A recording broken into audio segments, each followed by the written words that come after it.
पश्चाताप पाछो आखो अच्छा स्कंद 2 अध्याय 1 ईश अनुभूति का प्रथम सोपान श्लोक संख्या 19। तत्र का वयं ध्यायेत् अव्युच्छिन्नेन चेतसा मनोर्निर्विषयं युक्त्वा ततः किंचन स्मरते पदं तत्परं विष्णोर्मनोर्यत्र प्रसीदति।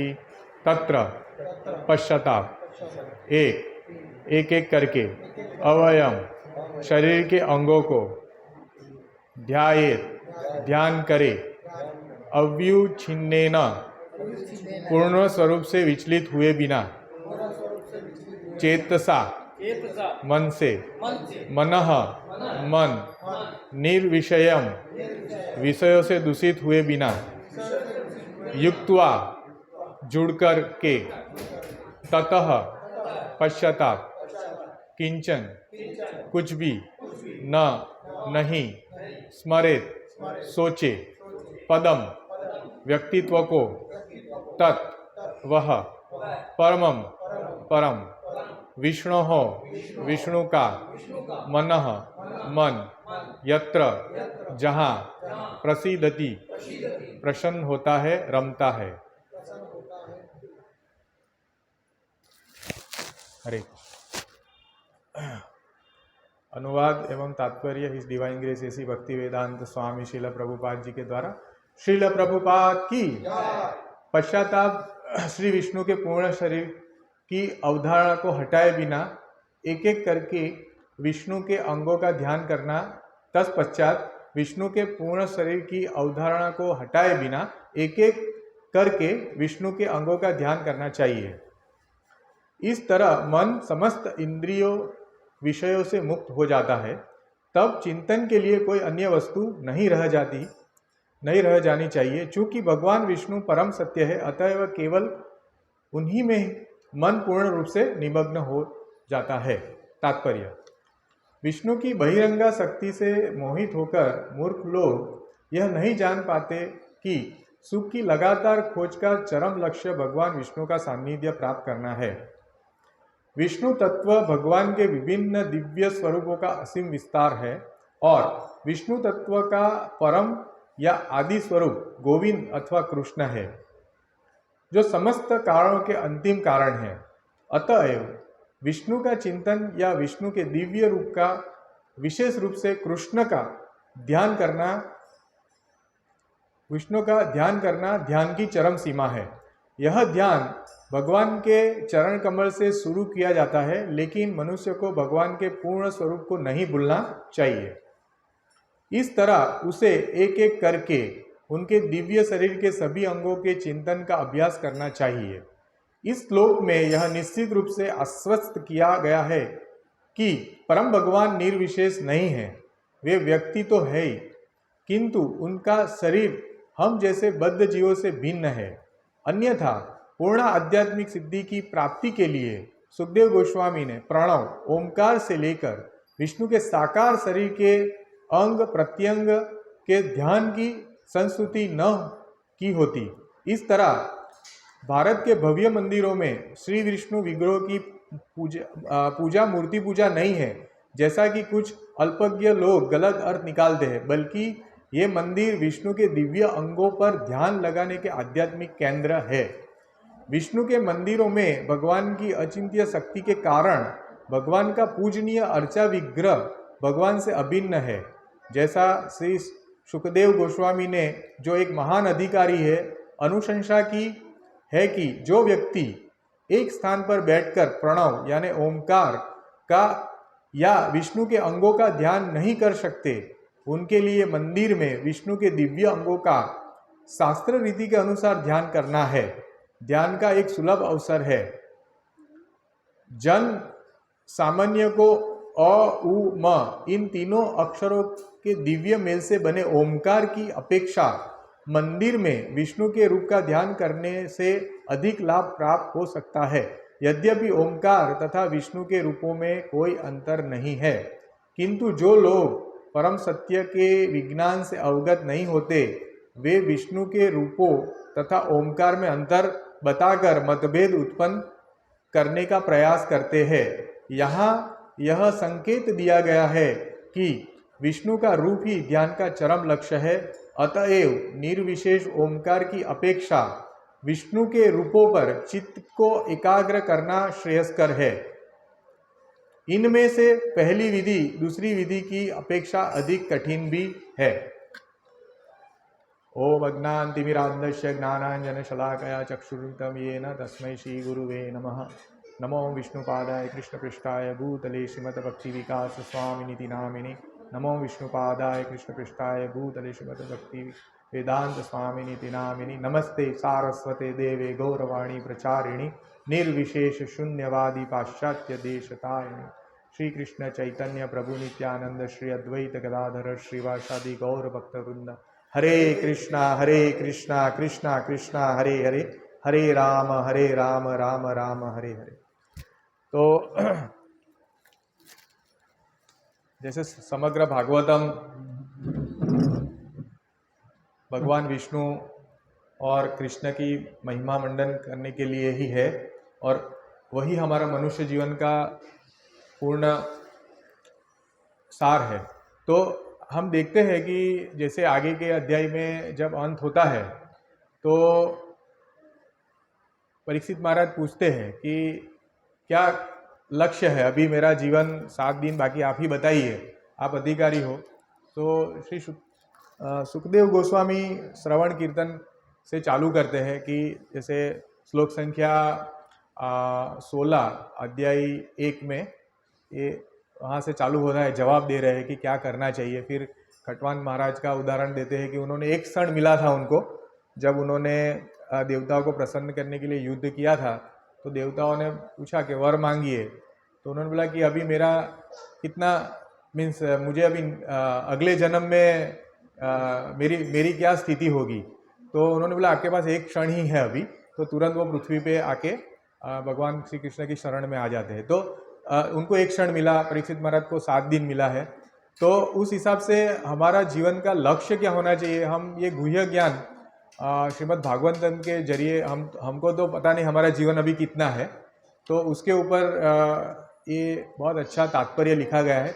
साथ ही साथ इस तात्पर्य में ये भी बताया गया है कि जैसे अष्टांग योग है, जैसे सुखदेव गोस्वामी आगे बता रहे हैं कि ध्यान को कैसे केंद्रित करना है और धीरे धीरे उसकी क्या चरम सीमा है अष्टांग योग की। लोग अष्टांग योग को मात्र ही शारीरिक क्रियाओं के लिए उपयोग करते हैं और आसन तक ही रह जाते हैं। जैसे धारणा, ध्यान और समाधि जो तीनों है वो नहीं बताते हैं, यम नियम आसन प्राणायाम तक जाते हैं।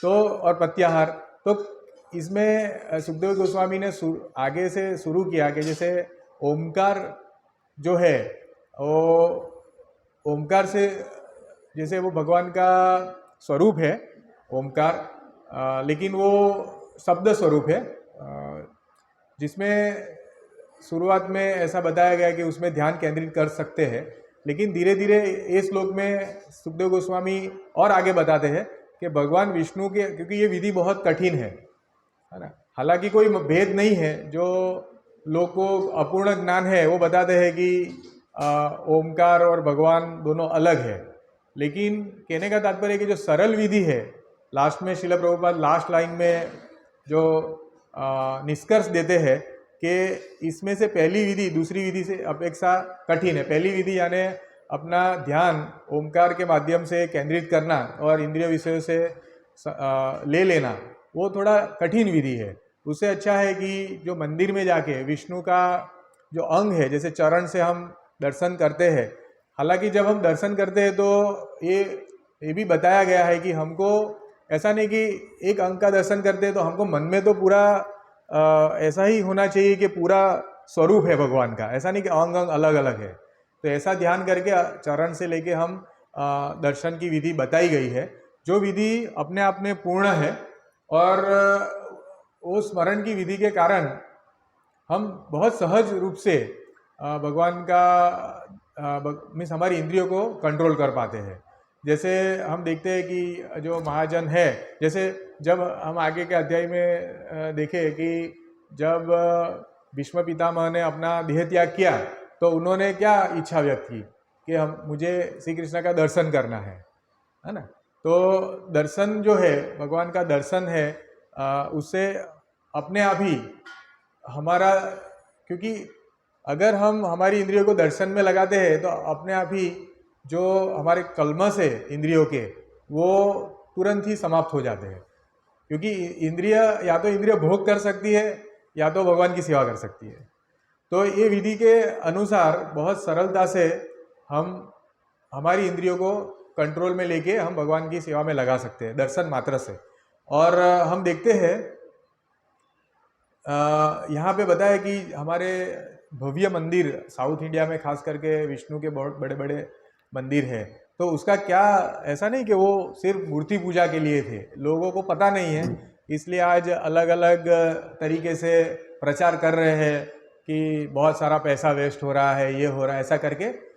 लेकिन वो हमारे जो मंदिर थे वहाँ जाके लोग अपनी इंद्रियों को भगवान के जैसे अपनी आँख से भगवान का दर्शन करते हुए बहुत सहजता से आकृष्ट होते हुए अपना इंद्रियों का जो भी भोग है वो अपने आप छूट जाता था। जो योगी को करोड़ों साल तप करने से भी नहीं होता है, वो चीज़ सहजता से बहुत इजी तरीके से हो जाती थी।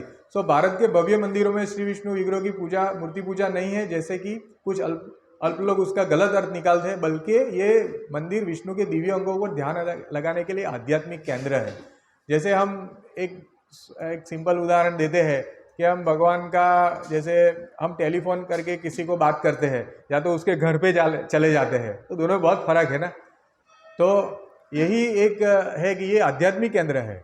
हम भगवान का नाम तो ले ही सकते हैं, ऐसा नहीं हम बाहर भी, लेकिन जो सेंटर है या मंदिर है वहाँ पे जो भक्तों के संग में जो ऊर्जा है वो आध्यात्मिक केंद्र होने के कारण वो चीज़ सरल हो जाती है, वहाँ पे हमको प्रयत्न करना पड़ता है। तो ऐसे आध्यात्मिक केंद्र का सामाजिक व्यवस्था में बहुत बहुत जरूरी है। नहीं तो क्या है, लोगों को अगर, जैसे हम देखते हैं कि दिन ब दिन इंद्रिय तृप्ति के साधन बढ़ रहे हैं, बड़े बड़े मल्टीप्लेक्स बन रहे हैं, बड़ी बड़ी होटलें बन रही है, तो उसको हमको जैसे इंग्लिश में बोले काउंटर एक्ट करना है। इन लोग जो माया शक्ति है भगवान की, वो अपने चरम सीमा में कलयुग में काम करेगी, तो उसको उसका प्रभाव जो है उसको कम करने के लिए हमको ऐसे आध्यात्मिक केंद्रों की ज़रूरत है, जहाँ पे भगवान का गुणगान हो, भगवान का नाम का कीर्तन हो और भगवान का अर्चा विग्रह का सेवा होता हो। तो वहाँ पे अपने आप ही ये बहुत सहज विधि है। हालांकि बहुत सारी विधियाँ हैं जो हम देखते हैं कि भगवत गीता में 2nd, 3rd, 4th अध्याय में बताया, ध्यान योग है, जैसे अष्टांग योग है, लेकिन ये सब विधियाँ बहुत कठिन है और उसमें हो सकता है कि हम तुरंत सहजता से भगवान को प्राप्त न भी कर पाए और हम फिर से हमारा, जैसे हमारी इंद्रियों को हम बहुत जैसे भगवान की सेवा में न लगा के हम उसका कंट्रोल करने की ट्राई करते हैं, तो ऐसा भी पॉसिबल है। हम योगी की स्थिति देखते हैं कि जैसे शौबरी मुनि है और वो नदी मीन्स पानी में चले गए थे और बहुत सारा ध्यान किया, लेकिन जब उन्होंने मछली युगल को देखा तो उनका ध्यान भंग हो गया। तो ये स्थिति हो सकती है योगियों की।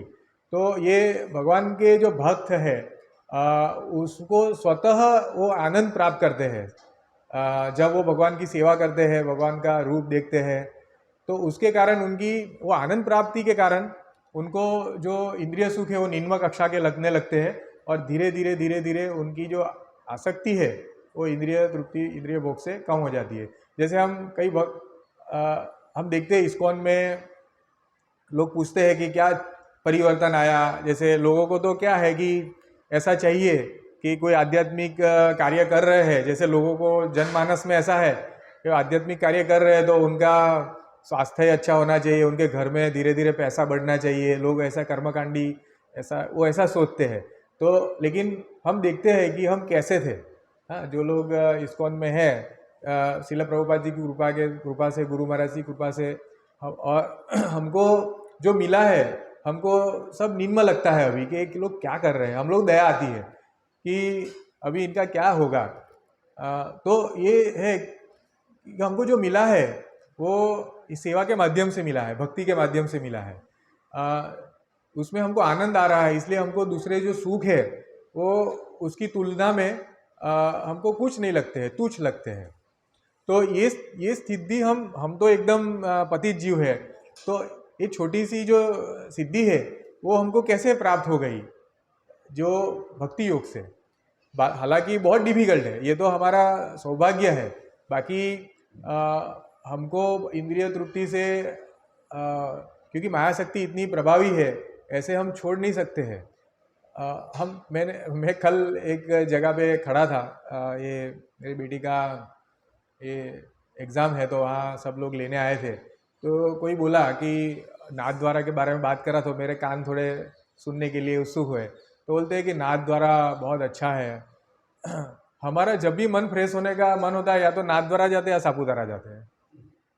तो ये चीज़ है, लोगों को समझ नहीं है कि तो अभी उनको क्या है कि ये इंद्रिय तृप्ति भोग ऐसे भी होता है लोगों को। लोग यात्रा धाम में और उसकी तुलना सापुतारा से कर रहे हैं, तो इतने तो उनका जो कहने का तात्पर्य कि ज्ञान न होने के कारण ये विधि उनको पता नहीं है। हमको श्रील प्रभुपाद जी के माध्यम से पता है, जैसे इसमें बताया है कि अभी इस श्लोक में एक और भी बात श्रील प्रभुपाद जी ने समझाई है कि आदि पुरुष, जैसे विष्णु की बात हो रही है, लेकिन हम देख रहे हैं कि जो महाविष्णु है उससे जो एक्सपांसन है, महाविष्णु पहला, उसे गर्भोदक्ष नहीं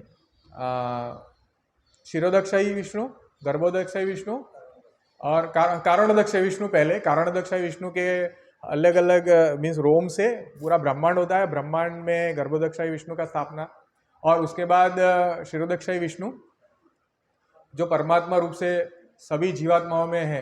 तो ऐसा पूरा संयोजन किया है। और तो हमको ये सोचना चाहिए कि आदि पुरुष जो है, जो ये विष्णु, क्योंकि कई लोगों को ये भी नहीं पता है कि सब लोग बोलते हैं कि विष्णु के अवतार है ना, तो उसमें भी डिबेट लोगों को समझ नहीं है इसलिए। लेकिन जब भागवतम पढ़ते हैं तो उसमें पहले अध्याय में पूरा सृष्टि का सर्जन के बारे में बताया है। तो वैसे भी ब्रह्मा जी जो सृष्टि के प्रथम जीव है, वो भी बोलते हैं कि श्री कृष्ण भगवान ही आदि पुरुष है। तो कहने का तात्पर्य है कि गोविंदम आदि पुरुषम तमहम ब्रजामी, भगवान को बोलते हैं कि आप ही आदि पुरुष हो। तो हमको बहुत सरल विधि प्राप्त हुई है। हम ये जो श्लोक है उसमें हम श्री कृष्ण और विष्णु की बात जो है हमको सतत स्मरण करना चाहिए। भगवान विष्णु का स्मरण ही करना चाहिए, या तो कुछ नहीं करना चाहिए। ये है अंत्य नारायण स्मृति। भगवान भगवद गीता में बता रहे हैं कि हमारा जो मन है अगर भगवान की सेवा में नहीं लगेगा तो हम भगवान का कभी भी स्मृति नहीं कर पाएंगे। दर्शन से भगवान का हमारा स्मृति रहता है। हमको अलग अलग विषयों में, क्योंकि आँख से भी, आँख और श्रवण से दो चीज़ से हम ज़्यादा प्रभावित होते हैं। जीवा से जैसे टेस्ट, हम जब खाते हैं तो हमको अलग अलग विषयों से खाने का स्पर्श। तो अभी ये जो पूरी विधि है उसमें हम देखते हैं कि भगवान का प्रसाद खाना, आँख से अर्चा विग्रह का दर्शन करना, भगवान का जो भक्तों का संग पाना, स्पर्श। ये सब विधियों से हम अपने आप ही धीरे धीरे उन्नत हो सकते हैं। और ये इतना सरल है तो लोग बोलते हैं कि इसमें बहुत मीन्स उनका जो कहने का मतलब जो चीज़ इजी मिल जाती है ना, तो हमको उसका वैल्यू नहीं होता है। हालांकि ये बहुत बड़ी बात है कि हम इंद्रिय तृप्ति धीरे धीरे कम करके हमारी सेवा बढ़, भगवान की प्रत्यय हमारा आकर्षण बढ़ रहा है। ये नहीं होता है कलयुग में। ये चेतना किसी की दृढ़ नहीं हो रही है ना। हम देखते हैं जनमानस में ये बहुत डिफिकल्ट है कुछ भी। अभी एक छोटा कोई वीडियो आया था, तो कोई मोटिवेशनल स्पीकर था, तो बोल रहा था कि भगवान को भी समझ है क्यों वो सबकी भक्ति स्वीकार करते हैं, उनको भी समझ है क्यों उनका कोई ऐसा इच्छा नहीं है कि लोग उनके पास जाए और उनकी सेवा करें, क्यों उनको ज़रूरत है, ऐसा बोलते हैं, है ना। लेकिन सही अर्थ में साइंस तो यही है कि हम भगवान के सेवक हैं, लेकिन ये लोग ऐसी अभी धारणा करके धीरे धीरे हम सेवक है और भगवान जो है आदि पुरुष है, भोक्ताराम यज्ञ तपसाम है, वो भुलाना चाहते हैं और भोग करना चाहते हैं। अंदर बड़े बड़े मोटिवेशन के नाम पे अंदर का जो रहस्य ये है कि उनको भोग करना है और भोग करवाना है लोगों से। तो ये लोग चीटर हैं, समझ नहीं पा और गुमराह करते हैं कि भगवान को क्या ज़रूरत है, ऐसा करके ये सब क्या बोलते हैं, हिपोक्रेसी है, जाना मंदिर में जाना, ऐसा भगवान को कोई ज़रूरत नहीं, ऐसा बोलते हैं। और इससे अच्छा है कि पैसा कहीं और हम दे सकते हैं, ये सब देखते हैं हम। तो धीरे धीरे क्या कलयुग के प्रभाव से लोग पहले ऊपर वार करते हैं, फिर धीरे धीरे साइकोलॉजी से लेके पूरा मन चेंज करने की पूरा कलयुग का ये प्रोसेस है। तो उसमें यही इसलिए तो श्रील प्रभुपाद जी ने नाम दिया है कृष्ण भावनामृत संग। मन को कैसे हम भगवान की सेवा में लाए, क्योंकि ये सब लोग हमारे मन को धीरे धीरे दूर करने के लिए प्रयत्नशील है। तो एक उसमें एक विधि है, जैसे एक अष्टांग योग के बारे में आपको थोड़ा सा डिस्कशन में ले लेता हूँ। जैसे यम यानी जो नहीं करना, नियम यानी करना, जैसे तप, दया, आसन यानी हमको जो योगासन करके शरीर के कंट्रोल के लिए, प्राणायाम यानी श्वास कंट्रोल की प्रोसेस है, और उसके बाद प्रत्याहार इंद्रियों का कंट्रोल करना, जो अम्बरीश महाराज ने सभी इंद्रियों को भगवान की सेवा में लगाया था। धारणा यानी एकाग्रता, ध्यान यानी ध्यान, और बाद में समाधि। तो ये जो है ना धारणा, ध्यान, समाधि, तो हम देखते हैं इसमें भी ये मैच हो रहा है। जैसे आगे के श्लोक में प्राणायाम मीन्स ओमकार का बताया है, और उसके बाद आगे क्या स्टेज है, तो ये हमको भी समझना है कि ऐसा नहीं कि सिर्फ शरीर का कंट्रोल, ये श्वास इतना ही है। लोग यहाँ पे भी भगवान को कट कर रहे हैं, आधा न्यायी लोग प्राणायाम कराते हैं, लेकिन भगवान के बारे में चर्चा नहीं करते हैं कि भाई इसका क्या परम लक्ष्य है, कि हमारा शरीर अगर अच्छा है तो हमको क्या करना है आगे जाके। उसका 3 स्टेप तो बताते ही नहीं है। भगवान के ऊपर ध्यान करना है, प्रत्याहार से ही गायब, प्रत्याहार भी नहीं बताते, इंद्रिय का कंट्रोल करना ये भी नहीं बताते। तो ये एक बड़ा ही क्या बोलते हैं, मीन्स हम लोग दुर्भागी है कि हमारे जो वेद का भी ज्ञान सही तरह से नहीं बता रहे हैं, और जो कहने का मतलब अपना मन जो बोलता है उतना लेते हैं, और लोगों को कैसा लगेगा अगर मैं ऐसा बोलूँगा। तो योग शिक्षक भी ऐसा सोचता है कि अगर हम बोलते हैं कि योग का चरम लक्ष्य है आदि पुरुष श्री कृष्ण की सेवा करना और उसमें ध्यान लगाना, तो लोग चले जाएंगे, ऐसा करके वो लोग भी नहीं बताते। तो ये बहुत ही बड़ा दुर्भाग्य है। अगर शास्त्र को सही अर्थ में हम नहीं बोलते हैं तो ये भी एक कहने का मतलब अच्छी चीज़ नहीं है। श्रील प्रभुपाद जी बताते थे कि अगर कोई क्रिश्चियन है, अगर कोई समझो मुसलमान है, तो शास्त्र को पूर्ण अर्थ में पालन करना, ऐसा नहीं आधा ले लेना है, जो मुझे अच्छा लगा, जो मुझे अच्छा नहीं लगा उसको फेंक देना, ऐसा नहीं। शास्त्र को जो भी शास्त्र आप पालन करते हैं उसको पूर्ण, उन्होंने बताया कि जैसे यीशु ख्रिस्त ने बताया दाउ शेल नॉट किल, तो वो 10 कमांड में वो भी कमांड है, उनका आज्ञा है, लेकिन क्या है वो उसमें उनको लग रहा है कि हमारा इंद्रिय का तृप्ति नहीं होगा, तो बोलते हैं कि नहीं वो आज्ञा हम पालन नहीं करेंगे। तो इसके बाद श्रील प्रभुपाद बताते हैं कि कोई भी व्यक्ति है, कोई भी धर्म का है, लेकिन उसको पूर्ण रूप से अपने धर्म का पालन करना है, ऐसा नहीं कि आधा और यही हो रहा है।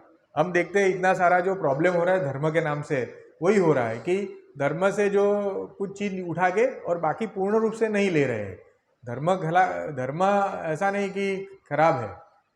तो ये चीज़ हमको ध्यान से समझनी है, और हमारा चरम लक्ष्य क्या होना चाहिए उसके बारे में श्रील प्रभुपाद जी ने बताया है कि हमको विष्णु के स्वरूपों को, विष्णु का रूप को हमको ध्यान करना चाहिए।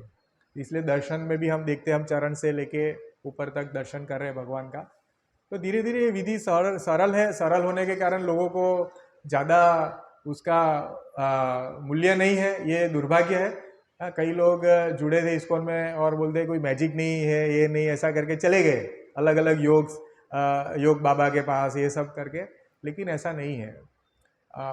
हमको हमारा परीक्षण करना चाहिए कि हम क्या थे। हमको अभी सब जो इंद्रिय तृप्ति के जो है विषय, वो अभी हमको इतने ज़्यादा हमको अट्रैक्ट नहीं करते हैं। आप देखना, हमको अट्रैक्ट नहीं करते हैं, भले ही लोग बोले इसमें ये, हम सुनते रहते हैं क्या है क्या है, कुछ मज़ा नहीं है। तो निर्विशेष ओमकार की अपेक्षा, ओमकार है ना निर्विशेष है, तो ये थोड़ा डिफिकल्ट है, ये हमको हर बार समझना चाहिए। लोग फिर ऐसा ना समझे कि जैसे इसमें श्री सुखदेव गोस्वामी ने जो ओमकार पे ध्यान, ओमकार बोलने की विधि बताई है और उससे माध्यम से ध्यान केंद्रित करने की विधि बताई है, लेकिन हमको पूर्ण अर्थ से लेना है कि कहाँ से शुरू करना है और कहाँ जाना है। इसलिए एक बात है कि हमको हरे कृष्णा महामंत्र जो है, जो आदि पुरुष का गुणगान कर रहा है, हरे कृष्णा कृष्णा कृष्णा हरे हरे, हरे राम राम राम हरे, तो परम सत्य है, उनका गुणगान है उसमें, तो हमको उससे ही वही हमारा चरम लक्ष्य होना चाहिए। हर बार श्री कृष्ण का नाम कीर्तन, उनका रूप लीला गुण का स्मरण, जिससे हम स्वतः भगवान की सेवा में लगते हुए इंद्रियों को, विषयों को, भोग को हम छोड़ देंगे। हरे कृष्ण। आम्हाला ऐकू शकतो निर्विशेष ओमकार